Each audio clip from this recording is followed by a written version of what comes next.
ছেলে সন্তানের ক্ষেত্রে 7 বছর পর্যন্ত, আর মেয়ে সন্তানের ক্ষেত্রে বয়স সন্ধিকাল পর্যন্ত মা তার সন্তানদের নিজের কাছেই রাখতে পারবেন। যদি আদালতের কাছে প্রতীয়মান হয় যে সন্তান যদি মায়ের কাছে থাকে তাহলে সন্তানের মানসিক এবং শারীরিক বিকাশ স্বাভাবিক হবে, সন্তানের কল্যাণ হবে এবং সন্তানের স্বার্থ রক্ষা পাবে, সেক্ষেত্রে আদালত এই নির্দিষ্ট বয়সসীমার অতিরিক্ত সময়ও সন্তানদের তার মায়ের কাছে রাখার নির্দেশ দিতে পারেন। তবে মা যদি দ্বিতীয় বিয়ে করে সেক্ষেত্রে মা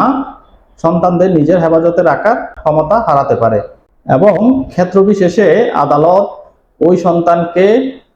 আলাদা ডেকে নিয়ে তার কাছে জিজ্ঞাসা করবে যে সে কার কাছে থাকতে চায়, সে মায়ের কাছে থাকতে চায় না বাবার কাছে থাকতে চায়। এরপর অনেক ক্ষেত্রে সন্তানের মতামতের উপর আদালত যাকে উপযুক্ত মনে করে, মাকে বা বাবাকে, তার কাছে সন্তান